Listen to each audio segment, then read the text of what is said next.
биздин касиеттерибиздин бир бөлүгү ата тегибизден келаткан касиеттер, экинчи бөлүгү эне тегибизден келаткан касиеттер, үчүнчү бөлүгү белги катары тегеректен келет, төртүнчү бөлүгү биз өзүбүз турмуштук тажрыйбадан, жашоо мүнөзүбүздөн, ата тегибизден тарбия аркылуу жаман же жакшы деп бөлүнүп, жаман сапаттардын баарысын мындай өзүбүздөн кетирип, азайтып жашай турган жол менен келет.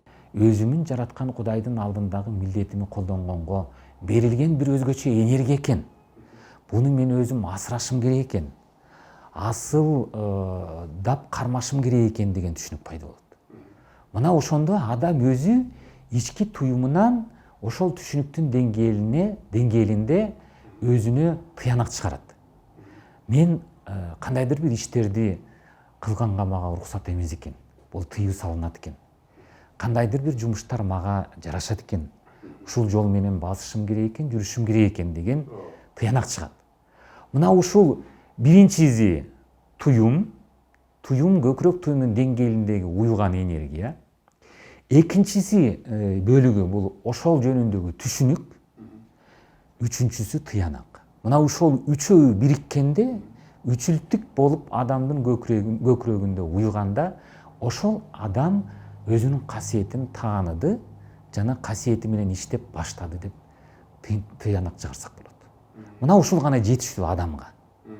Анан ошондо ошонун деңгээлинен калган жагы улана берет. Мен билгенде, мисалы үчүн касиеттүү адамдарда өтө көп айтылып жүргөн окуялар бар. Мисалы үчүн кайсы бир киши, мисалы үчүн биздин айылдан, Жанаш айылда калпачылык кылып жүрүп, анан ошонун классташтары, тең туштары ага мындай шакаба кылабыз деп, анан максымга бозо куя коюп, арак куя коюп, анан ошондон ал киши жиндеп кеткен учуру болгон да. Анан ушундай нары барып бери келип, анан кийин ошонун касиеттеринин бир бөлүгү качып кеттир деген, анан ушундай мүмкүнчүлүктөрү азайыптыр деген ушундай эл арасында сөздөр болгон мен жаш кезимдечи. Анан ошону мисалы үчүн мен талдап көрсөм, бул эмне деген нерсе? Бул адамдын өзөгүндөгү, кыргыздын түшүнүгүндөгү эң негизги түшүнүк ушунда да. Кыргыз касиетти кайсы бир сырттан келген күч катары карабайт. Бул адамдын өзүндөгү эле орнотулган, адамдын өзөгүнө үлөштүрүлгөн, жалгаштырылган өзгөчө күч катары карайбыз. Бул биз өзүбүз менен жашайт. Биз менен кошо өлөт, кошо кетет.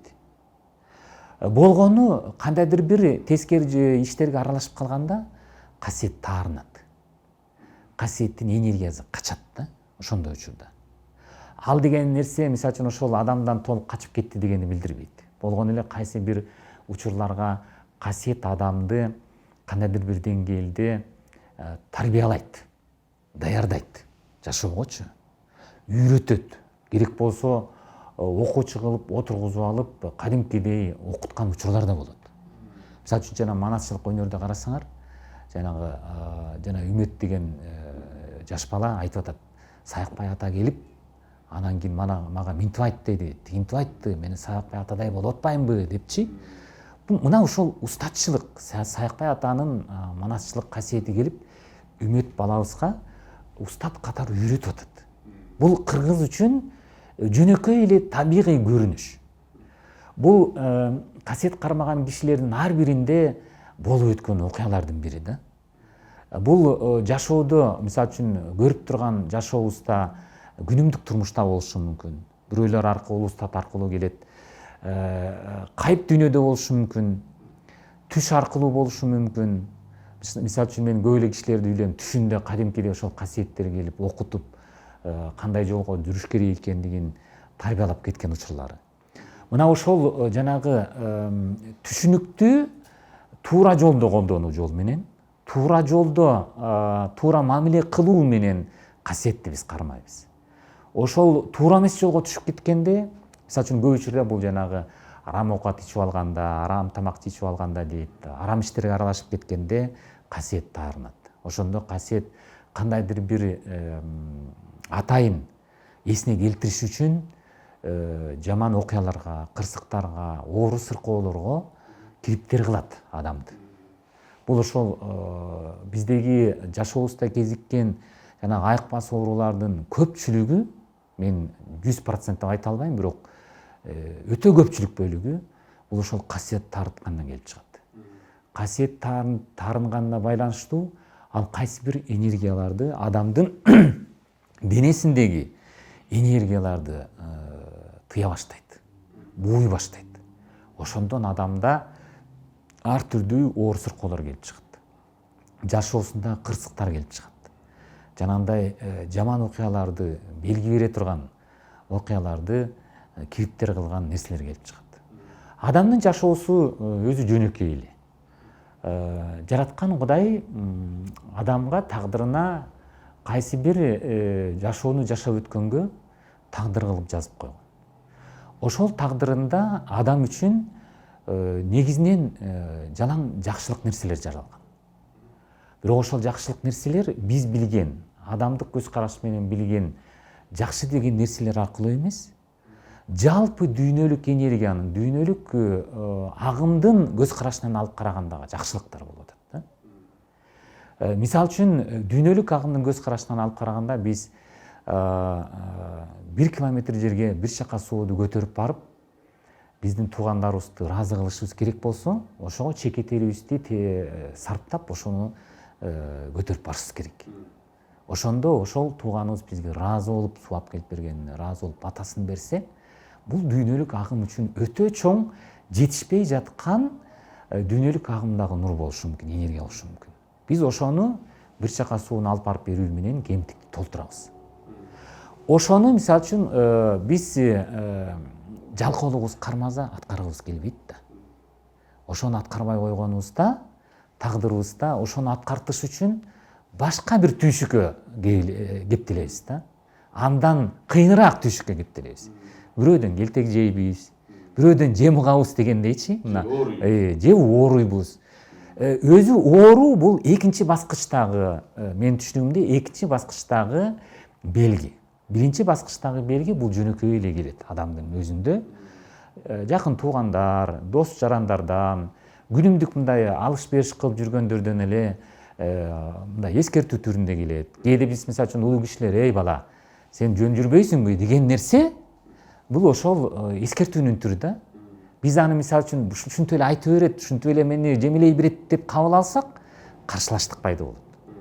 Биз ошол биринчи деңгээлдеги келген энергияны туура эмес кабыл алганыбыз үчүн, туура эмес мамиле кылганыбыз үчүн экинчи деңгээлдеги мамилеге туш келебиз, баскычка туш келебиз да.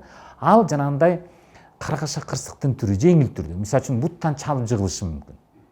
Мен билем, мисалы үчүн биздин бир тууганыбыз өзүнүн эле жакын тууганына бир аз туура эмес мамиле кылып, ошонун атасынын үнүндө кооздоп, жанагы азыр куудулар пранк кылышып атпайбы?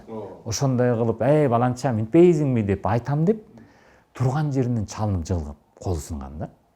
Бул деген эмне дегенди билдирип атат. Сен ага теңелбе, сенин энергияң деңгээли ага жете элек.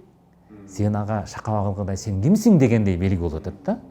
А эмне үчүн ошол белги болуп атат? Себеби дегенде, ал ошол бала өзүнүн аткара турган жөнөкөй эле, турмуштагы эле бир кичинекей эле бир жерден бир алып кое турган нерсени албай койгон үчүн болуп атат да, мисалы үчүнчү. Бул жашообуздагы алыш-бериш бүт туруш турпаты менен бул тагдыры жолунда байланышып коюлган да. Дүйнөлүк энергиянын агымында бул байланышып коюлган. Мына ошону кыргыз түшүнүгүндө тагдыр деп түшүнөт. Биз ошол тагдырыбызды туура басып өтүшүбүз үчүн ушул касиеттер берилген. Адамда түрдүү касиеттер болот. Кичинекей, чоң, жанагындай милдетине жараша. Кээ бир кишилерге өтө чоң милдеттер берилет. Мындай эл үчүн, мисалы үчүн баатырлык көргөзө турган, душмандарды токтото тургандай милдеттер берилет. Кээ бирлер үчүн майдараак милдеттер берилет. Ошолордун баарысы тең дүйнөлүк энергиянын агымында майда же чоң деп бөлүнбөйт. Алардын баарысы бирдей. аны ошону майда чоң кылып алган бул адамзаттын кабыл алуусу да, адамзаттын жанагы акылы. Биз акылыбызда муну чоң, муну кичине, бул туура эмес деп алганбыз да. А чын чынына келгенде бул касиеттин өзөгүндө биздин касиеттерибиз ар бир адамга дүйнөдөгү 7 миллиард эл болсо ошол 7 миллиард элге адамга берилбеген өзгөчө бир касиетти, кутту тааныш үчүн берилген болчу. Ошол кут өзгөчө кут, куттардын ичинен дагы өзгөчөсү. Биздеги турпатыбыздагы, жаныбыздагы, денебиздеги, тегеректеги, дүйнөлүк агымдагы энергиялардын баарысын бир максатта, бир милдетти аткарыш үчүн уюштуруп, иштетип кете ала турган энергия бул кут. Бул ошол үчүн орусчасында благодать деп аталат. Мен атайын ушуну көрсөтүп атам, себебинде орус тили азыр көбүрөөк ролду ойноп атат бул маалымат талааларында. Ошол Кудайдан берилген кутту, благодатьты адамдын өзөгүнө орнотуп, ошону биз иштетишибиз үчүн касиеттер бизге берилген. Ошону иштетип үйрөнгөндө биздин кутубуз иштей баштайт. Ал эми адамдын куту иштегенде адам ар бир көз ирмемде кандай шарт болбосун, кандай абал болбосун туура мамиле кылып баштайт. Элге белгилүү Сарынжы Бөкөй деген күй бар, дастан бар. Сарынжы Бөкөй эми баш аягын айтып отурса, бул Сарынжы Бөкөйдөгү энергиялардын баарын чечмелеп отурса, кыргыздын азыркы биздин учурдагы көйгөйлөрүбүздүн баары ошол жерде чечилип берилген да. Коррупция дагы, жанагы мамиле жолу дагы, тууган уруктун ортосундагы мамилелердин туура эмес болуп кеткени дагы, бийликтин орду, байлыктын орду баарысы тең ошол жерде берилген да. Ошол кандай жол менен туура чечилгенде адамзат бактылуу болот деген суроого Сарынжы Бөкөй дастаны жооп берет. Андан тышкары адамдын көңүлү, адамдын ички дүйнөсү, жан дүйнөсү кантип рахат алат деген суроого дагы туюмдун деңгээлинде Сарынжы Бөкөй деген күй жооп берет. Карасаңар, Сарынжы Бөкөй күйсү кандай шаңдуу күй. Ушундай бир кыргыздын дүйнөсүн дөңгөрөтүп бүт ааламга алып бараткан, өйдөгө өбөк болуп жөлөп бараткан, ылдыйдан сууруп тартып чыгарып бараткандай туюмду калтырган күй да бул. Мына ошону Сарынжы Бөкөй берип турат. Сарынжы Бөкөйдө Жамгырчы атасы бул бүт кыргызга 7 хандыкка каан болуп бийлик жүргүзгөн киши. Өлөрүндө 5-6 жашар баласы Сарынжыге керез калтырган жери бар. Ошондо Сарынжыге атасы мындай керез калтырат. Мен өлгөндөн кийин Карача хандын кызы Берметке сени алдын ала бел куда болуп койгом. Ошону калыңын төлөп койгом. Ошол аялыңы алып келип жаша дейт. Ошол үчүн бул жашоо. Өз алдыңча жашоого кирип атасың. Ошого 5 жолдош ал дейт. Биринчи жолдошуң өзүңө адамдын жашоосунда жалгыз гана дос боло турган жолдош болот. Ошол жолдошуң ал дейт. Экинчи жолдошуңу өзүңүн тамырыңан ал дейт. Бул ата тегиңен ал дейт. Үчүнчү жолдошуңу өзүңүн тага журтуңан ал дейт. Эне журтуңан. Төртүнчү жолдошуңу бөлөлөрүңөн бирди ал дейт. Бешинчиси жээндериңен бирди ал дейт. Эми ушул 5 жолдош энергиянын деңгээлинде кандай чечишмеленет? Биринчи жолдошубуз бизди өзүбүздү жашообузда түшүнгөн, өзүбүздүн ордубузду билген, жана кандай абал болбосун бизди эч убакта сатпаган биздин жолдошубуз бул биздин жан дүйнөбүз. Жан дүйнөңү жашооңду жолдош кылып ал дейт, дос кылып ал дейт. Жан дүйнөң менен жаша дейт. Адам жан дүйнөсү менен жашаса, жаңылбайт. Экинчи жолдошуң ата тамырыңан ал дегени, ата тегиңен келаткан касиеттерин кабыл ал дейт. Биз өзүбүздүн жөндөмдөрүбүздү, шыктарыбызды, таланттарыбыздын баарысын талдап көрсөңөр, ар бир киши талдаш керек. Биз ошондо атабыздын жөндөмүнөн, чоң аталарыбыздын жөндөмүнөн, шыктарынан биз тааный баштайбыз. Биздин ата тегибизден кандай шык жөндөмдөр келатат экен деген суроого жооп бере алабыз да. ошолордун ичинен кандай шык, кандай жөндөмдөрдү биз чанып атабыз деген да суроого жооп беребиз. Ошол чанып аткан касиеттерибизди биз кабыл алышыбыз керек. Касиет эч убакта жаман болбойт. Касиет болгону жаман жолго колдонуп кетиши мүмкүн. Жаман туура эмес түшүнүк менен, туура эмес тыянак чыгарылгандыгы үчүн туура эмес жолдо жүргөн болушу мүмкүн да. Ошондон улам кээ бир касиеттерди бул турмушта туура эмес деп колдонуп жүрөт да. Мисалы үчүн бир эле касиетти алып карап көрөлү, ак көңүлдүк. Ак көңүлдүн аты арыбайт, аты арыса өзү жарыбайт дейт кыргызча. Эмне үчүн? Ак көңүл болгон адам элдин баарысына жагат. Бирок эмне үчүн ак көңүл адам жарыбайт? Себеби дегенде ак көңүл адам өзүнүн кызыкчылыгынан башка элдердин, коомчулуктун кызыкчылыгын жогору коюп алат да. Тең салмак жоголуп атат. Болгон эле ушунда проблема. Сенин жеке кызыкчылыгың менен коомдук кызыкчылыкты тең салмакта кармасаң эле, ак көңүлдүк аябай сага көп пайдап келет. Ошону түшүнүш керек, ошону колдоно билиш керек. Ошондо ак көңүлдүк ордуна келет да. Бул касиет таанууда биз түп аталарыбыз ушундай бапестеп, түбөн элибизден бери бапестеп келаткан касиеттер бар. Ошол ата тегибизден келаткан касиеттерибиздин баарысын биз кабыл алышыбыз керек. Ошондо биздеги адам катары касиет турумубузда, энергиябыздагы жетпеген энергиянын баарысы кайрадан толот ордубузга. Издеп жүрүп таба албай жүргөн энергиялардын, шыктардын жөндөмдөрүнүн баарысы ордуна келет. Ал үчүн биз жөн эле кабыл алышыбыз керек. Ички туюмубуздан, көкүрөк туюмдан. Үчүнчү жолдошуң бул эне тегибизден келаткан жолдош. Тага журтубуз, таяталарыбыз, таенелерибиз, энелерибиз ак сүтү менен бизге бапестеп чогултуп келаткан касиеттер.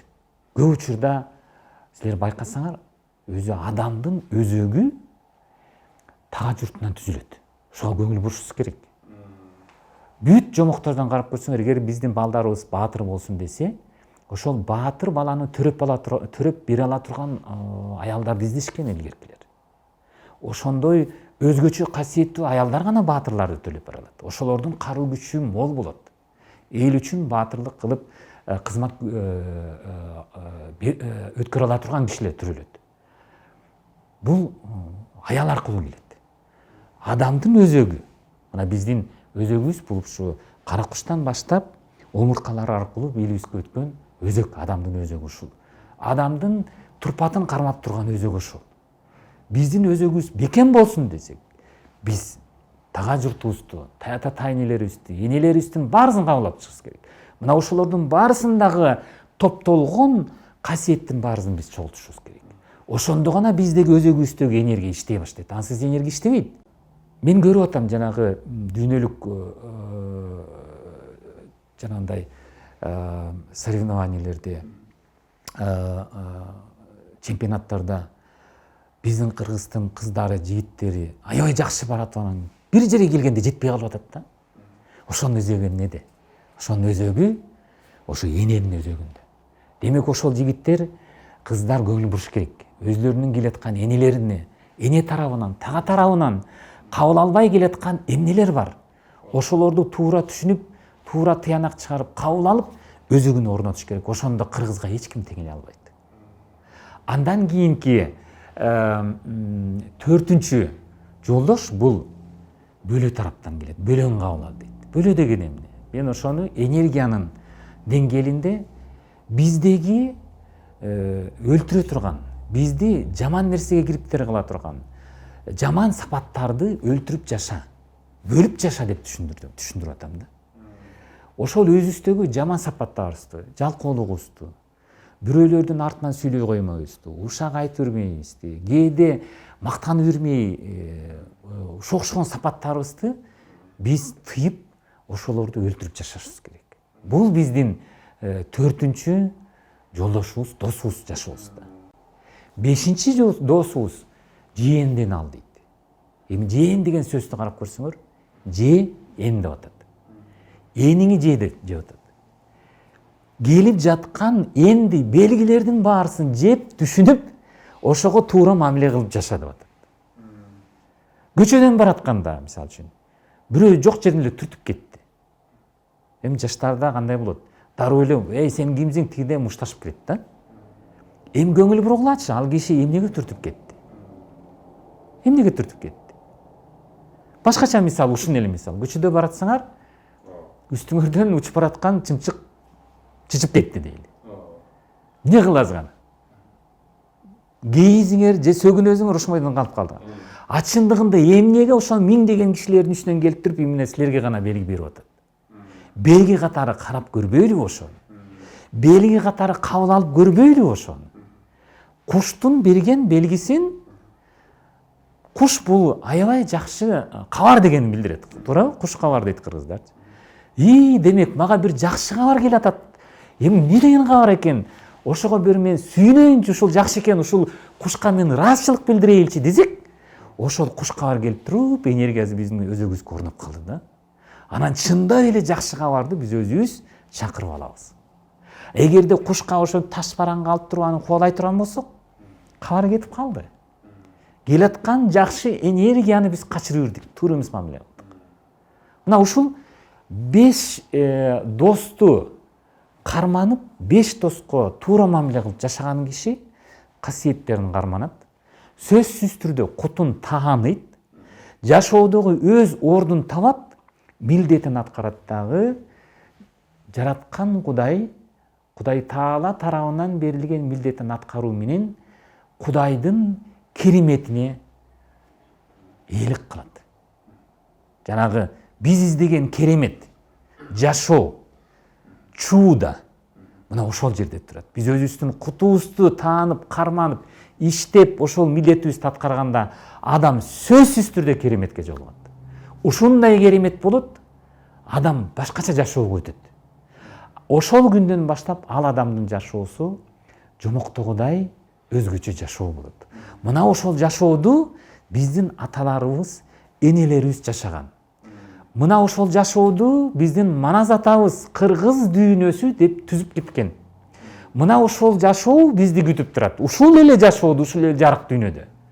Ошол жашоого кире албай, ошол жашоого кадам таштап, ошол жашоого биз баса албаганыбыз үчүн биздеги жашообуздагы бүт проблемалар, мына революциялар, жаман жакшы нерселердин баарысы болуп атат да. Эгер биз ошол ар бир кыргыз баласы өзүнүн касиеттерин кабыл алып, өзүнүн кутун таанып, кут жолуна түшкөндө, кыргыз баласы дүйнөдөгү өзүнүн үлгү болуп жашай турган энергия жолуна түшөт. Ошондо бүт дүйнө жүзү, бүт дүйнө эли, адамзаттын баарысы кыргызга карап түзөлөт, кыргызга карап үлгү алат. Мына ошол кыргыз элинин негизги милдет, вазипасы бул жашоодо. Кыргыз элибиздеги кыйынчылыктардын болуп аткан себеби ушунда. Кыргыз эли бүт дүйнө элдерине үлгү болуучу милдет вазипасын аткара албай жатканыбыздан болуп атат. Демек тиленели, демек бүгүндөн баштап аракет кылайлы. Мен ушуну жарыялаган үчүн келип отурам. Биз ушул жолго түшүп, кыргыздын кыргыз жолуна түшүп, кыргызча жашап, кыргызча өмүр сүрөйлү. Башкалар үчүн үлгү болуп жашайлы деп мен элиме чакырып кетмекчимин. Биз өзүбүздүн кутубузду таанып, карманып, иштеп, ошол милдетибизди аткарганда адам сөзсүз түрдө кереметке жолугат. Ушундай керемет болот, адам башкача жашоого өтөт. Ошол күндөн баштап ал адамдын жашоосу жомоктогудай өзгөчө жашоо болот. Мына ошол жашооду биздин аталарыбыз, энелерибиз жашаган. Мына ошол жашооду биздин манас атабыз кыргыз дүйнөсү деп түзүп кеткен. Мына ошол жашоо бизди күтүп турат. Ушул эле жашоодо, ушул эле жарык дүйнөдө. Ошол жашоого кире албай, ошол жашоого кадам таштап, ошол жашоого биз баса албаганыбыз үчүн биздеги жашообуздагы бүт проблемалар, мына революциялар, жаман жакшы нерселердин баарысы болуп атат да. Эгер биз ошол ар бир кыргыз баласы өзүнүн касиеттерин кабыл алып, өзүнүн кутун таанып, кут жолуна түшкөндө, кыргыз баласы дүйнөдөгү өзүнүн үлгү болуп жашай турган энергия жолуна түшөт. Ошондо бүт дүйнө жүзү, бүт дүйнө эли, адамзаттын баарысы кыргызга карап түзөлөт, кыргызга карап үлгү алат. Мына ошол кыргыз элинин негизги милдет вазипасы бул жашоодо. Кыргыз элибиздеги кыйынчылыктардын болуп аткан себеби ушунда. Кыргыз эли бүт дүйнө элдерине үлгү болуучу милдет вазипасын аткара албай жатканыбыздан болуп атат. Кутту кыргыз элинин көз карашында түрдүү жолдор менен түшүндүрүп келатышат. Бирөөлөр айтат, бул мындай көлкүлдөгөн сымап сыяктуу өтө аяр итаттуулук менен кабыл алып, кармап, бапестеп жүрө турган нерсе катар. Бирөөлөр айтат, бул кут тоголок болот дейт. Кут бөлөт тоголок, мээнет жалпак болот. Мээнетти түртсөң да кетпейт дейт. А кут качып кетет дейт. Бирөөлөр айтат, бул өзгөчө бир элге, журтка келген кандайдыр бир өзгөчө бир касиеттин топтому, ошону алып жүргөн адам, анан ошол адам ошону өз ордуна отурганда, иштетип баштаганда, ошол элди дөөлөт каптайт дагы, ошол эл кут жолунда жашап кызмат кылат дейт. Менин оюмча, булардын баарысы тең эле мен буга чейин айтып кеткен оюму толуктай эле турат деп түшүнөм.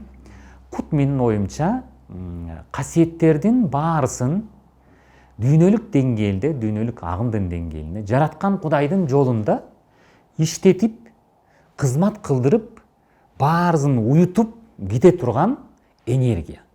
Бийликтин куту бир кишиде, байлыктын куту экинчи кишиде, ишкерлик дагы бирөөдө, койчулуктун куту дагы бирөөдө, бирөөлөрдө адамдардын ортосундагы мамиленин куту бар, бирөөлөрдө сүрөтчүлүктүн куту бар, бирөөлөрдө акынчылыктын куту жана башка.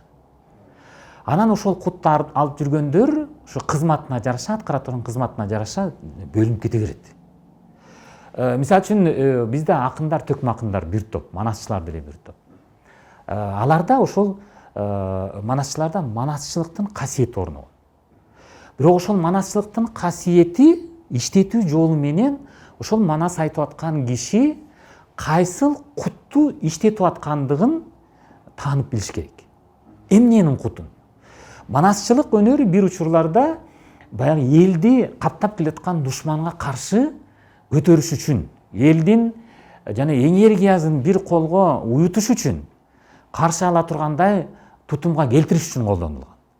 Бир учурда кайгы басып турганда муңдан арылтып чыгарыш үчүн берилген манасчылык.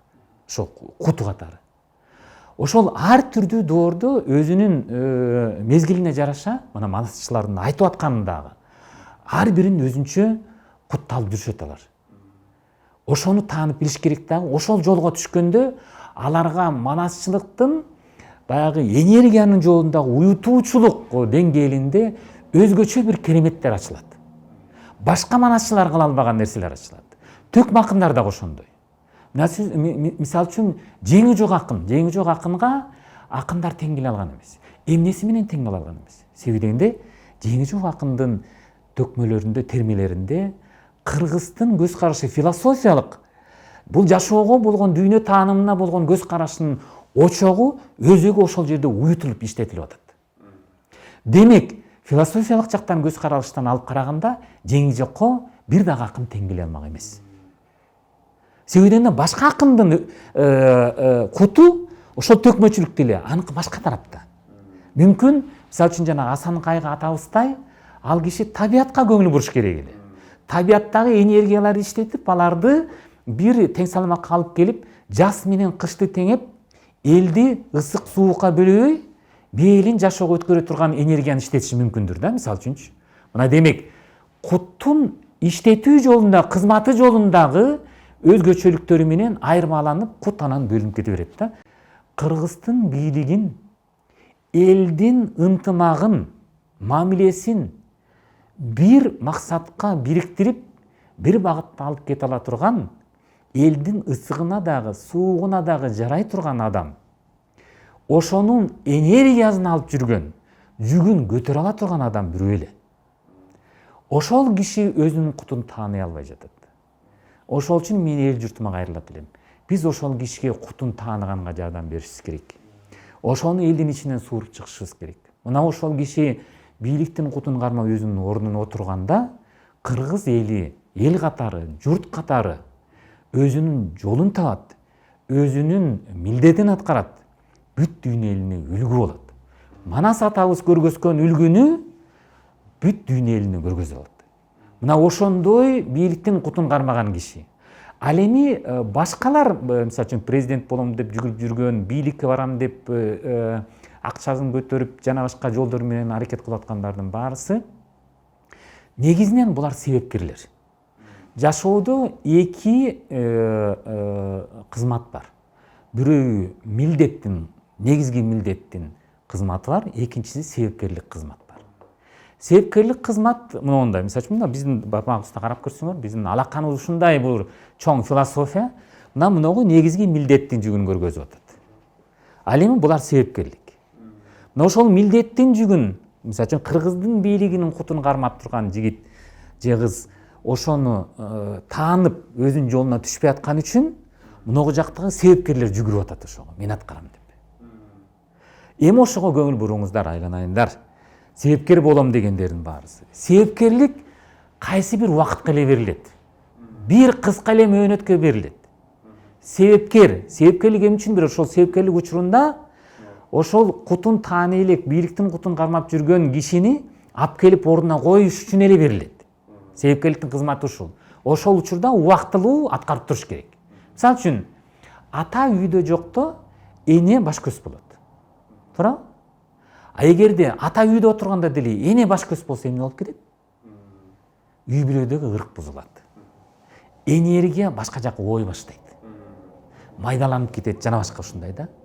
Ошол сыяктуу эле, мисалы үчүн, очоктун куту энеде. Эгерде мисалы үчүн эне бар да, ата очокко аралашпайт. Энеси жокто, эми бала чакасын курсагын тогуз үчүн анча аны нерселерди жасап берсе боло берет да. А эгерде энеси барда деле аралашып кете бере турган болсо, анда очоктун куту бузулат. Анда үйдө дагы ырк бузулат, ынтымак кетет да. Ошол үчүн ар нерсе өз ордунда болуш керек. Ошол үчүн убактылуу бийликке келген кишилер өзүнүн убактылуу экендигин билиш керек. Өзүнүн убактылуу мөөнөтү бүткөндө акырын жылып, рахматын айтып, Кудайга ыраазычылыгын билдирип, элден кечирим сурап, мен ушул билип билбей кетирген кемчиликтерим үчүн кечирим сурайм деп туруп, өзүнүн жолуна түшүп кетиш керек. Андай болбосо арты жаман болот. Мына жанагы качып жүргөн президенттерибиздин баары ошол. Булардын баары бул тарых, бул санжыра, бул болуп өткөн окуя. Акыркы илмемге чейинки болуп өткөн нерселердин баарысы Кудай Тааланын буйругу. Биз ошого баш ийбиз. Кыргыз буйрукка баш ийип жашаган эл. Биз андан артка кетенчиктей албайбыз. Ошону моюнга алабыз, андан ары алдыга жылабыз. Эгер ошол өткөн тарыхтан сабак албасак, бизге кыйын боло берет. Адамдын жашоосунда баардык нерсе ошол адамдын кутуна, касиеттерине жана ошол адамдын касиеттерине, кутунан, тегеректеги аралашып аткан агымдардан келип аткан агымдарга кылган белгилерге кылган мамилесине жараша болот. Эгер адам ушу келип аткан белгилерге туура мамиле кылса, сөзү менен, жанагы ымдоо, жаңсоо мимикалары менен, баскан турганы менен, өзүнүн кылып аткан жумуш аракеттери менен, эгер бири мындай туура мамиле кыла турган болсо, туура таянак чыгара турган болсо, энергиянын деңгээлинде ал адам жашоосунда оорубаш керек. Ал адам жашоосунда каргаша, кырсыкка кабылбаш керек. Негизи эле адам. Негизи адамзат. Адамдын, мен түшүнүгүмдө, адамдын жашоосунда мисалы үчүн ар кандай себепкерликтер жазылган. Кээ бир учурларда адамдар бирөөлөрдүн өлүмүнө себепкер болушу мүмкүн. Бирок ошол адамдын өлүмүнө кандайча себепкер боло тургандыгы ошол адамдын мамилесине жараша болот. Мисалы үчүн, бир адам көчөдө баратат, машина менен баратат, жайыл айдап баратат. Анан эле бир маалда бир киши капыстан бир магазинден чак алып эле келип машинанын алдына кирип кетти да. Ошол адам күнөөлүүбү? Бирок кириптер болду да, мына себепкер болду. Сөзсүз түрдө анын кесепети бар. Бул бир мисал. Экинчи мисал. Дагы бир адам машинаны катуу айдап баратат. Бирок оюнда жок, ал эч бир бирөөгө биткенде мындай деген ой деле жок. Бирок капыстан бирөөдү уруп кетти, өлүп калды. Эми үчүнчү мисал. Бир адам ушу жашоодо акчасы жетишпейт. Ошого бир бандиттер ушинтип анан акча берип, ошол бир душманын өлтүрүп бер дейт. Анан ошол аны кубалап, жанагындай атайын ойлонуп, жүрүп артынан түшүп жүрүп анан өлтүрдү да. 3 киши. Үчөө тең өлүмгө себепкер болду. Дагы бир мисал. Дагы бир 4-чү кишини кошоюн. Бир киши мисалы үчүн жанагындай жүрөгү начар да. Эми көчөдө баратат. Бир киши катуу түшкүрөт да. Анан ошол киши түшкүргөндө тигил киши коркуп кетип, жүрөгү козголуп калды, үйүнө барып өлүп калды. Белки түшкүргөн киши анын өлгөнүн билбейт деле. Ал өлүмгө себепкер болгонун билбейт деле, бирок өлүмгө себепкер болуп калды да. Мына ушул 4 учурду карап көрсөңөр, биринчи киши өлүмгө себепкер болду, билбейт. Экинчи киши өлүмгө себепкер болду, бирок күнөөсү жок. Үчүнчү киши кандайдыр бир деңгээлде катуу бараткандыгы үчүн ал күнөөсү бар, а 4-чү киши атайлап жүрүп өлтүрдү да. Мына жанагы жараткан Кудайдын биздин тагдырыбызда жазган жолу ушундай. Ал адамга ушул тандоону коюп койгон да. Биз ошол жашоодо келип аткан жана белгилерге, агымдарга түрдүү жол менен келип аткан туура мамиле кылсак, Кудай Таала бизге ошол себепкерликти эң азынан берет. Жанагындай чүчкүртүп койгондой кылыпчы. А эгерде биз тескери мамиле кыла турган болсок, эң катуунан берет. Жанагындай кубалап жүрүп өлтүрүптүргөн. Көрдүңөрбү? Ошонун ичинен кайсынысын тандайбыз? Бул биздин тандообуз, мамилебиз. Мына ошол тандоо мамиледе адам өзүнүн жашоосун жашап жатып белгилерди алып турат да. Ошол оору сыркоо, каргаша кырсык, сырттан келген тийип качкандардын баарысы тең эле бул белги. Кандай болбосун, жаманы дагы, жакшысы дагы белги. Ошону биз жанагындай жаман бирөөгө чокко бирөө коюп качып кетип калды. Артынан кубалайбызбы? Бирөө сөгүп кетип калды. Ага кошуп сөгүшөбүзбү? Биз ошого кандай мамиле кылабыз? Демек, бизди сөгүп кетсе же кубалап келип уруп кетсе, биз ошого негиз берген Кудай Таала көрүп турат да. Ошого негиз берген себепкерликти кылып атабыз да биз. Ошолорду себепти биз түзүп койдук да. Башка жолу калбай калды да. Бизге мисалы үчүн жеңил жолун берип атат, мисалы үчүн. Атабыз урушту, энебиз айтты, мындай жүрсөңчү деп. Ага болгон жокпуз, анан кийин барып көчөдөн бараткандан бирөө башка коюп кетти, мисалы үчүнчү. Эгер атабыздын айтканыбызды жөн жүр балам, тартиптүү бол дегенге туура мамиле кылып кабыл алсак, тартиптүү болсок, мүмкүн көчөдөн баратканда ал эч ким деле бизге тийишмек эмес да. Атабыздын айтканына көңүл бурбагандан кийин Кудай Таала карап турат биздичи, буга туура эмес кылды. Утуру татаалдантып берет да.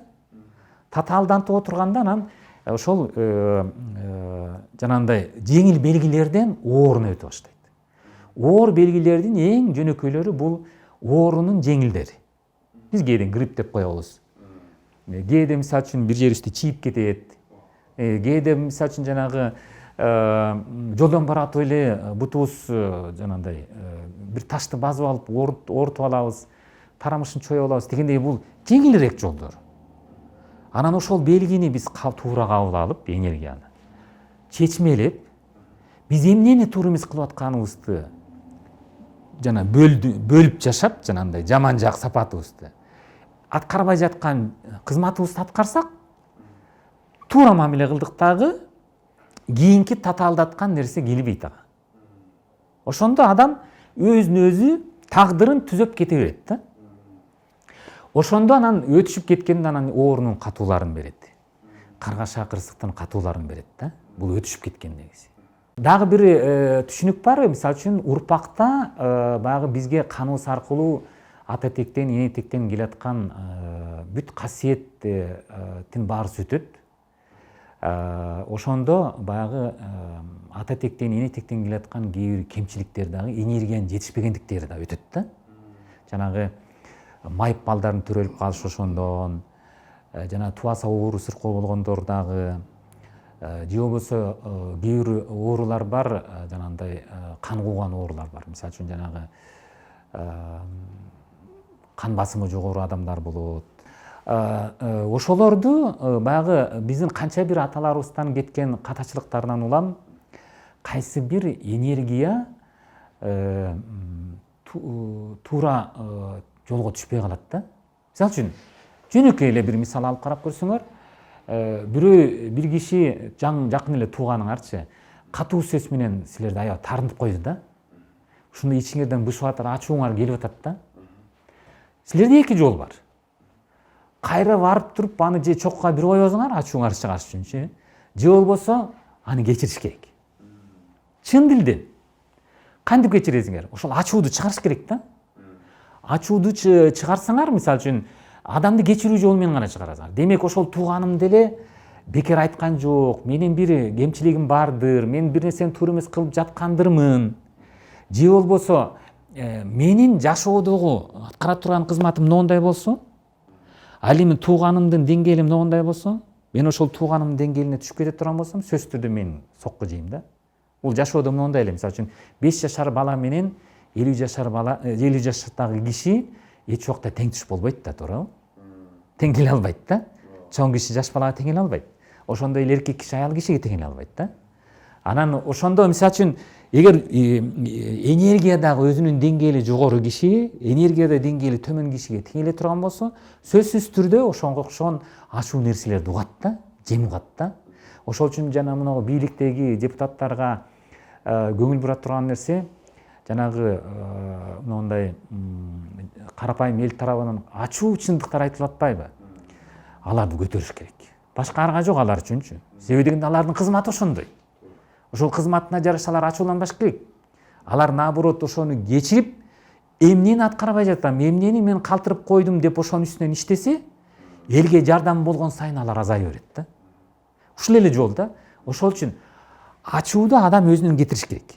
Эгер ачууду адам кетирбесе, ачуу сактала берип туруп, ачуу эң негизинен биринчи эле барып туруп эле бул өткө таасир этет, адамдын өтүнө. Ошондо адамда өт оорусу пайда болот. Же боор оорушу мүмкүн.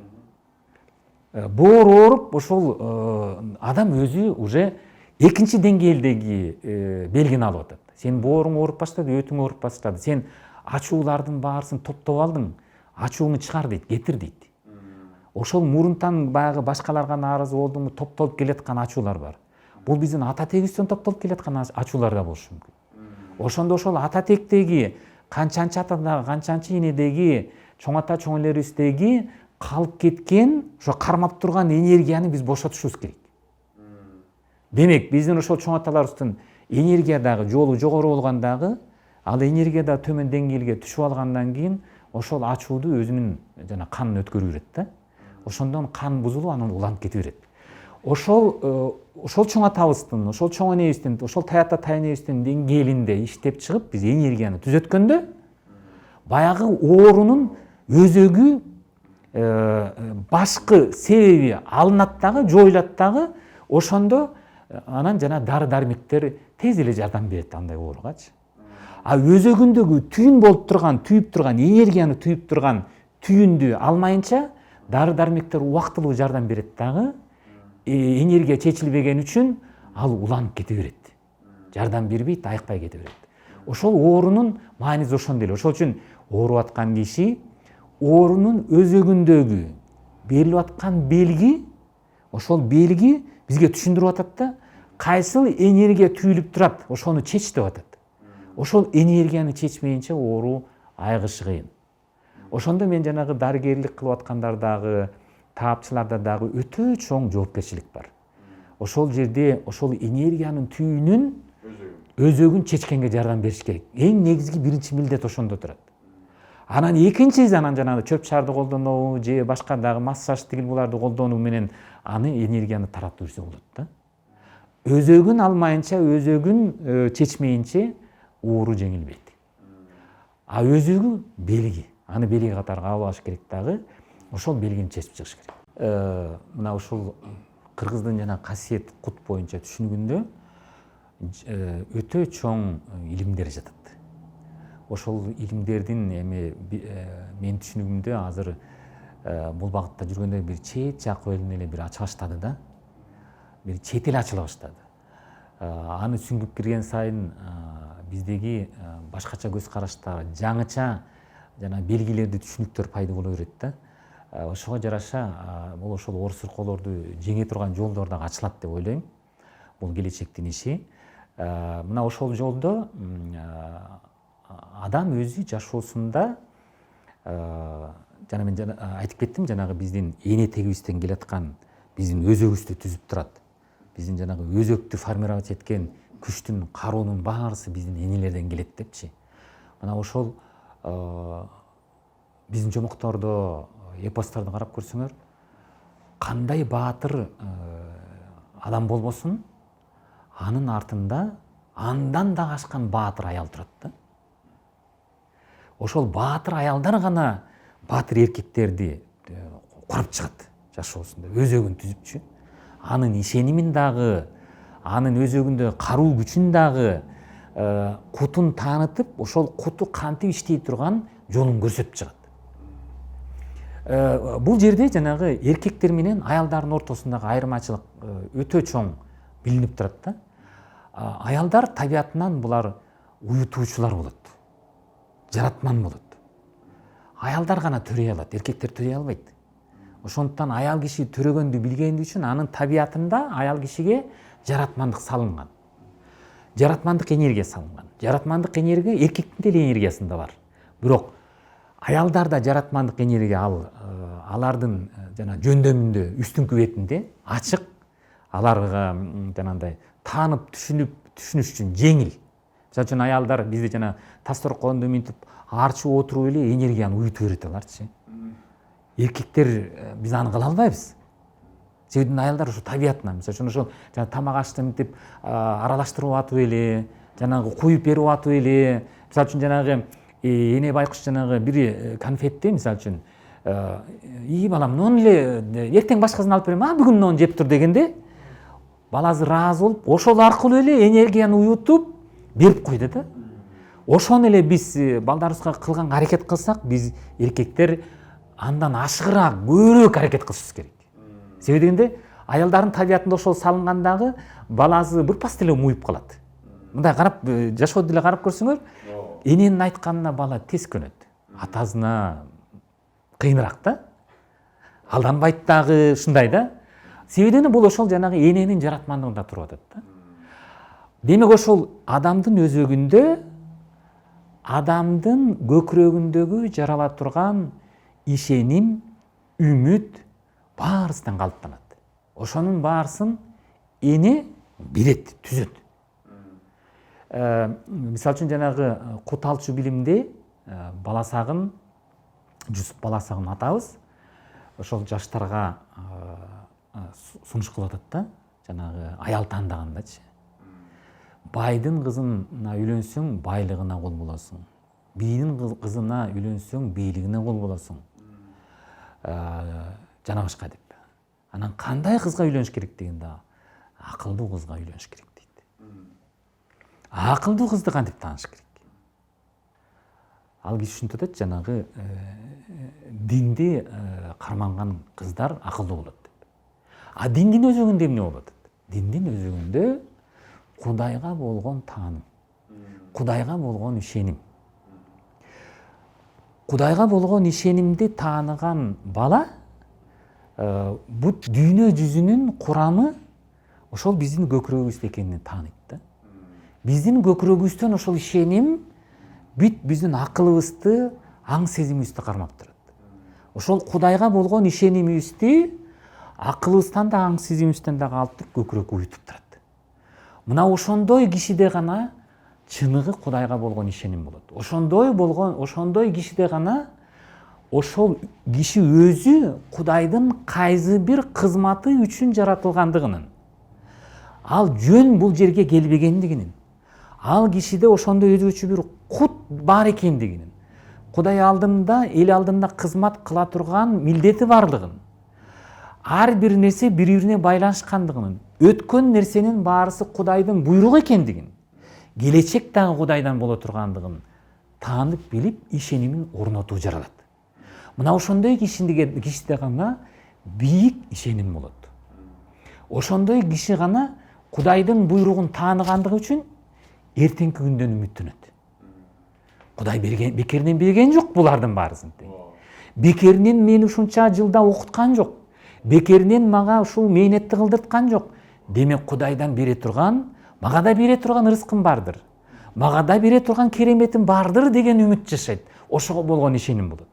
Ошол ишеним, ошол үмүттү жандандырат, ошону күттүрүп турат да. Ошондой киши аз оорубайт. Ошондой киши ооруса дагы бул Кудайдын буйругу. Кудайдын буйругу болгон үчүн мунун дагы дабасы өзү келет деп күткөндү билет. Ошону чыдайт, ошону оору катары узатат да.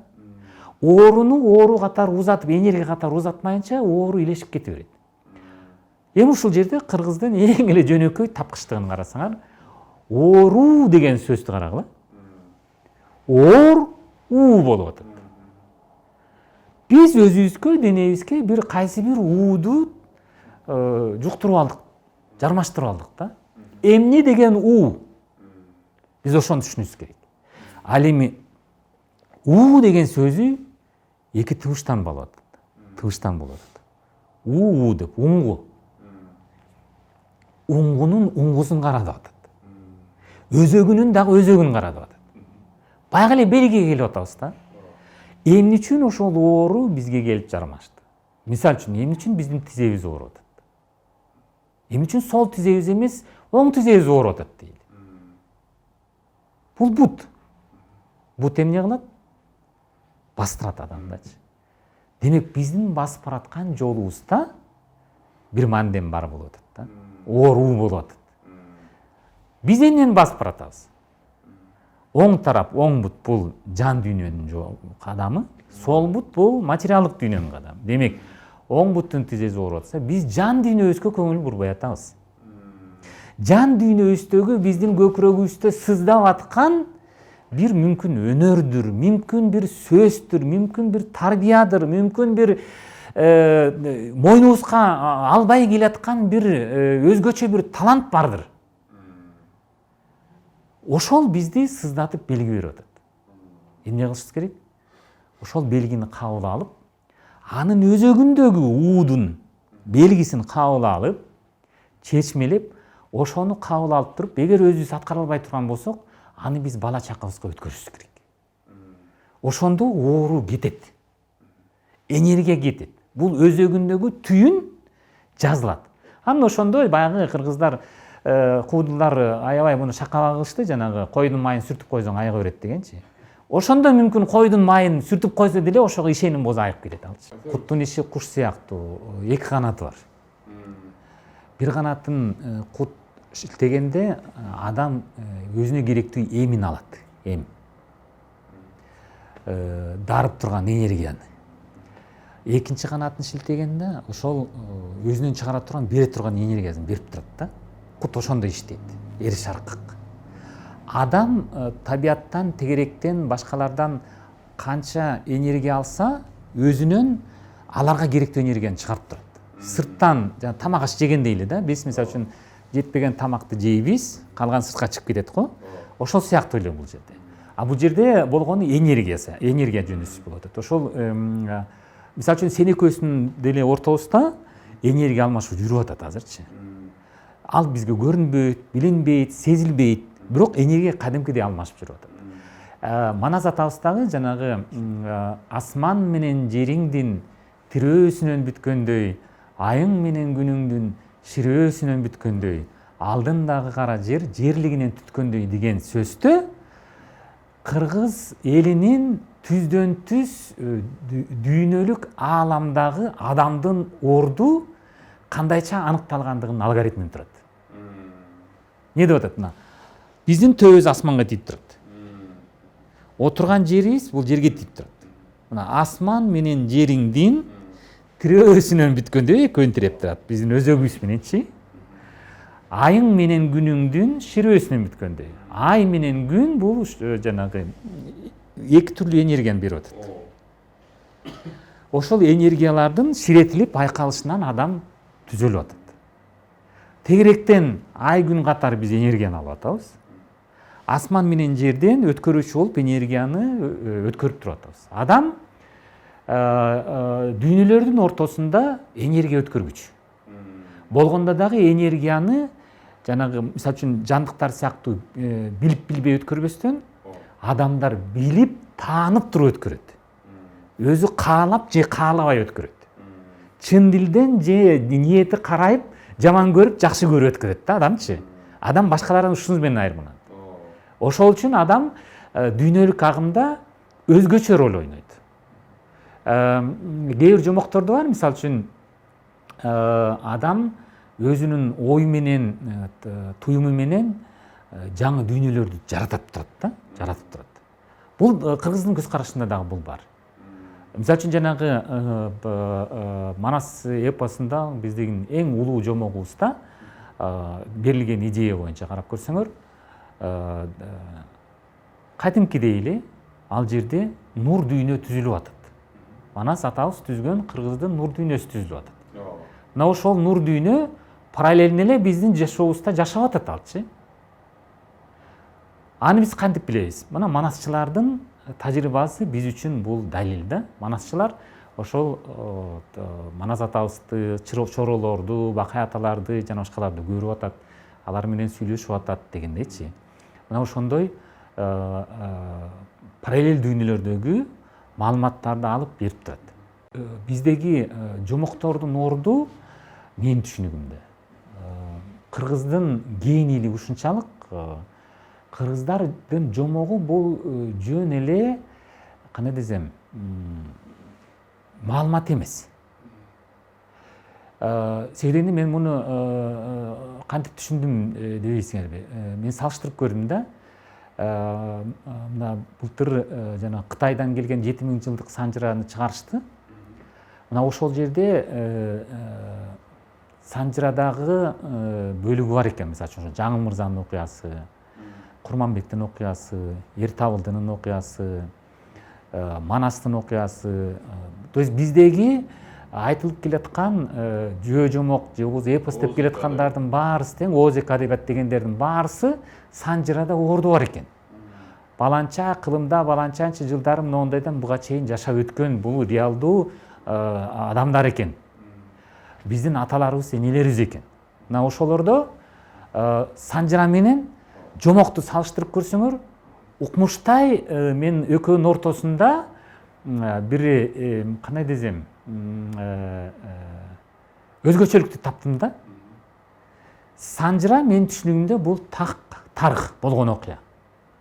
Ал эми жомокто болсо ошол окуяны энергиянын деңгээлинде кандай болуш керек эле деп туруп түзөтүп койгон окуя болчу.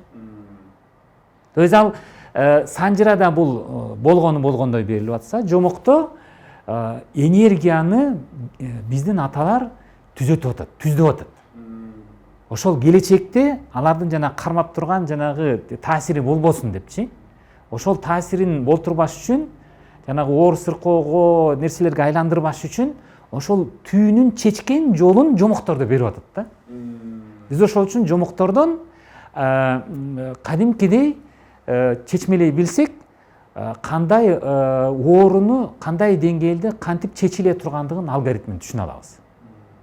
Мисалы үчүн жана мен айтып кеттим, жана Сарин Жибекөйдө Жамгырчы атабыз кантип күн сайын өсүп туруш керек экендигин туура жолдо алгоритми берилип атат. 5 дос аркылуу. Мына 5 дос алып жүр деп атат. Жөнөкөй эле түшүнүк, а энергиянын жолунан алып караганда бул биздин жашоодогу кылган мамилебиз болуп атат. Эртөштүктө өтө чоң укмуштай маалыматтар берилген. Мына оор сыркоого байланыштуу бизде жанагы оор сыркоонун ар түрдүү түрлөрү бар да. Ошолордун ичинен жанагы ата тектен, эне тектен келаткандар, уланып кеткендери, кээде мисалы үчүн ата эненин балдарга болгон туура эмес мамилесинен келип чыккан оор сыркоолор берилген. Жиндеп кеткен учурларда кантип эсин жоготкондо кантип эсине келтириш керек экен алгоритмдери кадимкидей ал жерде берилген да. Мисалы үчүн ошол бир мени мындай таң калтырган нерсе, эртөштүк жанагы жердин астына киргенде көк дөбө мененби же кара дөбө мененби кармашып аткан учурунда бар да, ошондо ошол дөбө келип туруп анан боз баштыкты жерге таштап коет. Ана көтөрүп көрчү депчи. Анан ким бирөө барып алам деп быркырап кетет, өлөт да. Анан эртөштүк барып алам деп чал куйруктун күчү менен өлбөй калат да. Анан ошол боз баштыкты эмне үчүн ошону көтөрө албай атат дегенде, боз баштыктычы, анын өзү боз баштык деген эмне? Боз баштык бул жашоодогу машакат экен да. Түйшүк, машакат.